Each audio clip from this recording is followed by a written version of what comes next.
Muchas gracias y muchas gracias también por la invitación, Andrea y a Gabriel.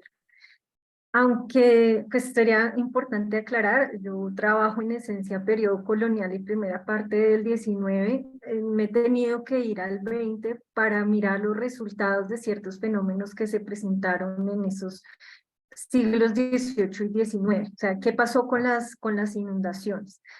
Un poco también de contexto geográfico, lo que he explorado se refiere sobre todo a los alrededores de Bogotá, una región llamada Sabana de Bogotá, aunque no es estrictamente hablando una sabana, fue el nombre que le dieron los españoles al llegar acá porque veían una zona plana y llena de pastos, pero que a 2.600 metros es imposible que sea un ecosistema de sabana y está bañada por el río Bogotá, que es afluente del Magdalena, una zona inundable por naturaleza. También está el valle geográfico del río Cauca, otra zona inundable, y la depresión Momposina, que es la confluencia del río Cauca, el río Magdalena, el río San Jorge, en una depresión, y por esta misma razón, al confluir estos tres ríos, se inunda periódicamente, todos los años tiende a inundarse estas tres zonas. Y también han sido pues zonas históricamente muy pobladas. Podríamos aquí incluir también a Medellín, que tiene otras dinámicas similares, pero todas estas han sido las zonas más pobladas. Y eso hace que también las inundaciones tengan mayores afectaciones, pues porque es donde viven las personas. Y a eso me voy a referir. También pues vemos acá el contexto de las inundaciones más recientes. Esa zona de la Mojana que queda en la depresión Momposina, es una sección de la depresión Momposina, se inunda todos los años y pueden ver acá la dimensión, ahí hay cultivos de arroz y obviamente viviendas, hay poblaciones allí importantes. Eh, Tenemos el Valle del Río Cauca, esto es de la Niña 2010-2011, que también toda esa zona que es de caña de azúcar se inunda pues cada vez que hay una gran temporada de lluvias. Esta es la más recordada pues porque también es reciente. Y en el caso de Bogotá, que aunque fue fundada muy cerca a los cerros, ahí donde dice muy pequeñito Santa Fe, donde está el centro histórico de Bogotá, que se llamaba Santa Fe durante el periodo colonial, los españoles lo fundan allí para evitar las inundaciones del río Bogotá.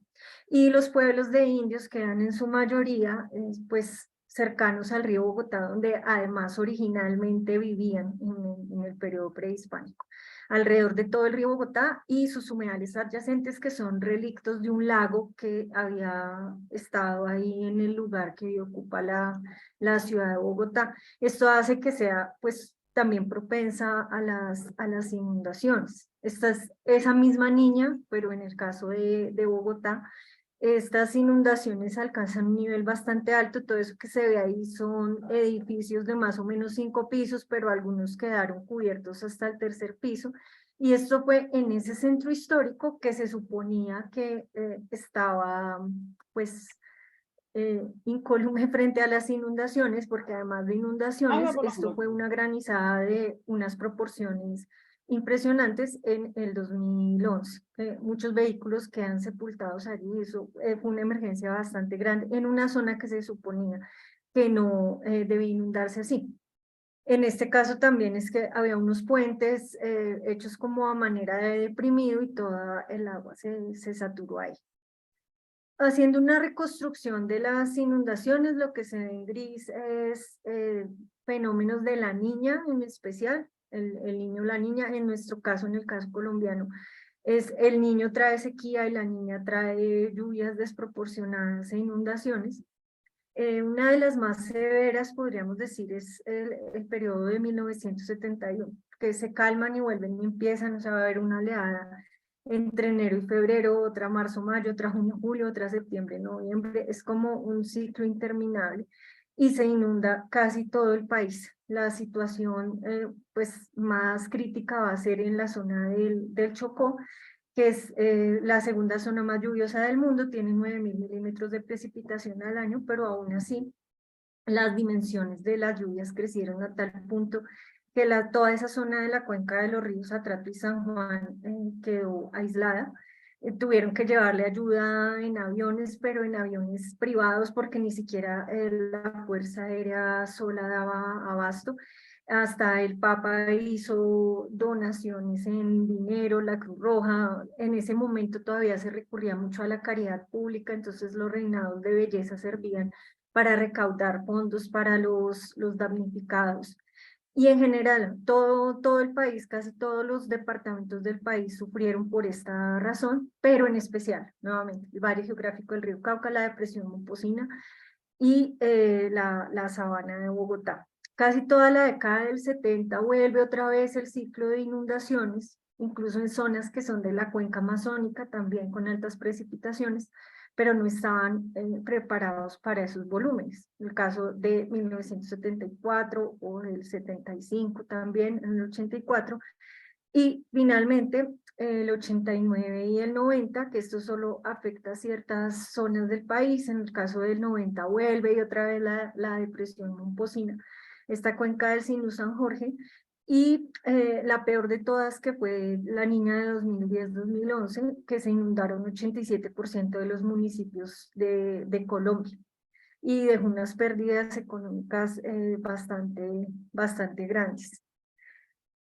Esa vulnerabilidad tiene una construcción histórica y quisiera remontarme un poco a cómo era esa zona de la depresión Momposina. Esta zona estaba habitada por los zenúes en tiempos prehispánicos, quienes construyeron un sistema de canales y camellones que es muy conocido en el país. En otras regiones también se hicieron, pero los que son conocidos son estos, están incluso en un billete, son el fondo de un billete, y permitían administrar el agua durante esas crecidas de lo que llamamos ríos Magdalena, Cauca, Sinú y San Jorge.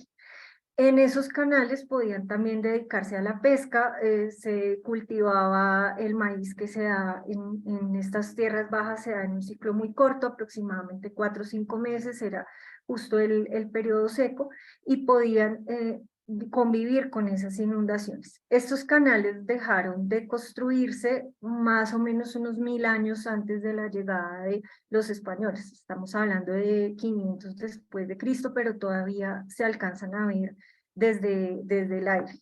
Hay unos menos conocidos, que son los que estaban en la sabana de Bogotá y que están todavía en algunas imágenes de fotografías aéreas. Pues Bogotá creció mucho y varios de estos camellones quedaron bajo estructuras de vivienda, pero todavía en zonas rurales que tiene la ciudad se aprecian con imágenes satelitales esta construcción de camellones, que tenían no solo la función de lidiar con las inundaciones, que el agua circulara, sino que además habilitaba terrenos para la agricultura, campos elevados de cultivo, la misma función que tienen en otras partes o que tuvieron en otras partes de las Américas. Sacar tierra, fertilizar, permitir que creciera ahí el maíz o la papa, que eran dos productos esenciales, la calabaza también, y entre los canales que quedaban de camellón a camellón se criaba un pez endémico, que es el pez capitán, similar como a un bagre. Incluso se podía facilitar la navegación dependiendo cuán grandes o pequeños, angostos fueran estos canales. Todavía hay reductos de eso. También se han empezado a estudiar camellones que existían en esa zona del Atrato y sobre todo más cercana a las selvas del Darién, en el Urabá, Chocuano y Antioqueño, y en el Valle del Cauca. Otra estrategia era también jugar con las diferencias de altitud que facilitan los Andes. Entonces, en zonas de ladera se podía concentrar la agricultura cuando llegaban las lluvias, y mientras tanto ejercer la pesca en las zonas que se inundaban. Cuando se retiraban las aguas, se volvían a sembrar cultivos cuyo ciclo permitía pues jugar con estas inundaciones. ¿Qué es lo que va a pasar cuando los españoles ingresan a estos territorios? Pues el sistema de camellones, que en la sabana de Bogotá hay una discusión de si se dejaron de construir en el siglo XVI, en el XVII, pero el hecho es que la creación de estas tierras llamadas resguardos, que en otros puntos de las Indias se van a llamar reducciones o congregaciones, aquí se llaman resguardos, altera completamente el manejo del territorio de los indígenas y las posibilidades de jugar con esas altitudes para dedicarse a la agricultura y una organización social particular que era la que permitía construir esos camellones. Este es un mapa de 1614 de la sabana de Bogotá. Se ven un poco, pues el dibujante hizo ahí algunas que parecen islas, son en realidad camellones, pero nos muestra cuán rápidamente se multiplicó la ganadería. Pues si la Real Audiencia de Nueva Granada se funda en 1550, acá ya tenemos una expansión bastante importante y sobre todo que algunos detalles del mapa, por ejemplo estos corrales que se ven ahí, decían que eran del cacique. Y si uno lo contrasta con otros documentos, pues el cacique mismo del pueblo que estaba vecino a esta hacienda que trataban de reflejar en el mapa, se le daba prioridad a los ganados del cacique para brevar en el pantano. Esta ganadería que se introduce es muy resistente a las inundaciones. Todavía hay ganado criollo, no razas introducidas, que convive con el agua. Puede estar hasta medio cuerpo dentro del agua, entonces eso facilitó pues también la convivencia de ganadería e inundaciones. Esta zona es conocida por el cultivo de trigo, pero en las partes altas, o sea, jugando un poco con las altitudes como se hacía en tiempos prehispánicos. Y las zonas inundables se dedicaron a ganadería o a pesca, porque la pesca de capitán se mantuvo hasta el siglo XIX, incluso el XX, cuando prácticamente se extinguió. Todavía quedan algunos ejemplares, pero es una especie en vía de extinción. La única obra hidráulica de importancia que en realidad hacen en la Nueva Granada los españoles es el Canal del Dique, que se empieza a construir hacia mediados del siglo XVII para darle una salida al río Magdalena por Cartagena, o sea, conectar a Cartagena con el Magdalena. Pero en esencia quienes han estudiado este tema dicen eso era simplemente pues una deforestación de manglares para que las embarcaciones pudieran entrar. No llegó a tener las dimensiones que le darían en el siglo XIX y XX. ¿Por qué traer a colación este canal del dique? Porque cada vez que el canal del dique se rompe, porque siempre que hay aumento en las precipitaciones ocurre, genera inundaciones más arriba en el Magdalena. ¿Qué pasa con esa convivencia con el agua que cambia desde finales del siglo XVIII y en el siglo XIX? Hay una llegada masiva como a muchos países de América Latina, recién pasan las independencias, de viajeros ingleses que quieren promocionar las experiencias de drenaje europeas, por ejemplo, que están claramente en el caso inglés. Y incluso acá llega un señor llamado William Wills, que es británico, pero se queda a vivir, llega a vivir 70 años en Colombia y siempre está con sus planes de desecación. Él mismo compra una hacienda para secarla, pierde dinero ahí, pero sigue promocionando en la prensa este tipo de obras. Hay además, desde los últimos virreyes Borbones, un interés por habilitar tierras para la agricultura, una especie incluso de fisiocracia tardía, que era la agricultura y no la ganadería la que iba a dar riqueza a estos territorios y de impulsar la infraestructura de transporte. Para construir los puentes que hacen en esas dos últimas décadas del 18, el agua se vuelve un obstáculo y mucho más para los primeros gobiernos republicanos. Hay también una búsqueda de mejores sanitarias para la población humana y animal. Las explicaciones miasmáticas de las enfermedades predominan en Colombia hasta principios del siglo XX. Entonces sigue siendo el agua ese factor que genera enfermedades. Y la Universidad Nacional de Colombia en sus primeras publicaciones después que se crea, ya estamos hablando de 1867, están promocionando que la ganadería no debe estar cerca a zonas inundables porque incluso los miasmas afectan el ganado. También introducen razas ganaderas que no están adaptadas a esas condiciones, sobre todo para el caso de la sabana de Bogotá, el Holstein, ya hacia la década de 1920 será el cebú en los llanos orientales y en el Caribe, y no toleran esas condiciones pantanosas. Se infestan de parásitos, se les pudren los cascos y además introducen pastos que tampoco están adaptados a esas condiciones inundables. Entonces llegan las lluvias, se desbordan los ríos y ese pasto pues ya no es útil para nada. Y además hay un cambio en la tenencia de la tierra que nuevamente, como pasó en el siglo XVI, no permitía jugar con las altitudes. Se disuelven los mayorazgos, es una de las primeras medidas después de la independencia, y hacia mediados del siglo XIX se acaban los ejidos. En el caso colombiano no hay ejidos y esto se remata para la construcción urbana en zonas que eran ganaderas y eran además inundables. Se disuelven los resguardos y se expropian tierras eclesiásticas. Eso hace que la movilidad que podían tener pues con la agricultura, la ganadería, la pesca, se corte por completo. Y fuera de eso que se urbanicen zonas que nunca debieron ser urbanizadas. Esas grandes obras hidráulicas del 19 que van a generar un problema como el canal del dique, contratan empresas norteamericanas para que hagan unos dragados bastante profundos allí. Ya no va a ser esa zona puramente talada, sino que es propiamente un canal.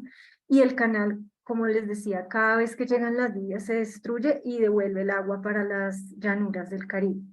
Y en las llanuras del Caribe, a raíz de préstamos del Banco Mundial que empiezan a llegar en la década del 50, se construyen obras en las décadas de 1960 a 1980, como el embalse del Guájaro y un sistema de drenaje de dos distritos de riego, pues que están a cargo del IMAT. El IMAD era una entidad que además era muy curioso el nombre porque era el Instituto Hidrológico y Meteorológico para la adecuación de tierras. Adecuar tierras era secar. Hoy se llama el IDEAM, pero cambió ese nombre, pero la lógica era esa. Esto también en el marco de una reforma agraria en 1861 que entrega tierras a los campesinos en zonas inundables, sobre todo en esta zona de La Mojana, que al principio les mostraba como siempre, todos los años es la misma tragedia. En el Valle del Río Cauca, la creación en 1954 de la CBC, la Corporación para el Valle del Cauca, que es la primera corporación autónoma. En el caso colombiano, estas corporaciones autónomas son las entidades ambientales encargadas de las cuencas. Y desde ese momento la CBC dirige obras de canalización que alteran completamente la dinámica del valle geográfico del río Cauca, humedales por completo, hasta la última, que es la construcción de la represa de Salvajina, que evita que el río siga su dinámica, pero cuando se llena toda esa zona que es agrícola se inunda. Y en la sabana de Bogotá también construcción de varios embalses y distritos de riego, embalses que además no sirvieron para mucho porque ni servían para el acueducto de la ciudad, ni para generar energía porque la ciudad estaba creciendo a una velocidad mayor que la capacidad que tuvieron estos sistemas, pero sí generaban un problema. Cito el caso de la regadera que ha estudiado Vladimir Sánchez, que en temporadas de lluvia se llenaba y sin más ni más abrían las compuertas y toda el agua iba a dar a unos barrios que eran de construcción popular o de autoconstrucción, pero que eran de la gente más pobre de la ciudad y no importaba que el agua les cayera allá. O el Muña, que además represó el río Bogotá, que se volvió uno de los más contaminados de América Latina, incluso podríamos decir que del mundo, y todas las personas que viven alrededor tienen que sufrir de un montón de enfermedades a raíz de ese embalse que tampoco suplió las necesidades de la ciudad. Ya para terminar, anotar que la solución técnica con infraestructura sigue siendo lo que demandan las comunidades. En La Mojana siguen diciendo contraten ya la obra, más obras, porque se cree que canalizar sigue siendo la solución, o poner un terraplén. Pero eso no solo ha demostrado ser inútil, sino que incrementa la vulnerabilidad. Lo único que ha hecho es represar las aguas y que en el momento en que se exceden las lluvias, pues se lleve los cultivos y las viviendas de las personas. Otro asunto importante para notar es que las condiciones hidroclimáticas y topográficas de Colombia, donde hay planicies inundables y donde la precipitación puede superar los 2.000 milímetros anuales, como les decía, 9.000 milímetros en el caso del Chocó, demandan esas alternativas de convivencia con el agua, porque la lucha contra ella ya se vio que es estéril. Y desde disciplinas como la antropología, la historia ambiental o la agroecología, debemos esforzarnos por reconstruir esas alternativas de convivencia con el agua que están olvidadas, pero que siguen en la memoria colectiva y las tradiciones campesinas, indígenas y afrodescendientes. Un proyecto como el que hizo hace algunos años el Instituto Humboldt, que se llamaba justamente Colombia Anfibia, rescatando estas prácticas, cuáles variedades, por ejemplo, de arroz eran resistentes a las inundaciones, y rescatar todas esas prácticas para aprovechar las inundaciones y no seguir luchando contra ellas. Eso es por mi parte, muchas gracias.